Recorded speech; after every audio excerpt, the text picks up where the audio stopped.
Hi, இன்றைக்கி அதிரசம் வீட்டிலையே எப்படி ஈஸியாக செய்யலாங்கிறத பார்க்கலாம். இதுக்கு 2½ கப் அளவுக்கு பச்சரிசி எடுத்து 2 மணி நேரமாக ஊற வச்சுட்டு அதை நல்லா வடிகட்டி ஒரு காட்டன் கிளாத்தில் 20 நிமிஷம் ஃபேனு கீழே வச்சு எடுத்துகிட்டு நம்ம இந்த மிக்ஸி ஜாரில் போட்டு பவுட்ரு பண்ணி சலித்து எடுத்து வச்சுக்கலாம். நெக்ஸ்ட்டு 2½ கப் அளவுக்கு பச்சரிசிக்கு 2 கப் அளவுக்கு வெல்லம் எடுத்து நல்லா பாகு காய்ச்சிக்கலாம்.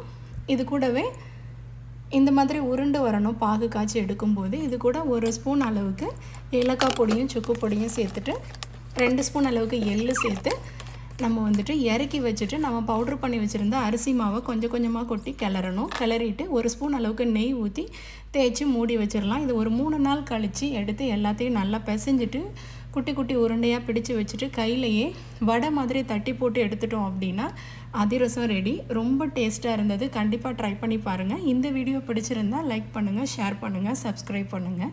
தேங்க்யூ.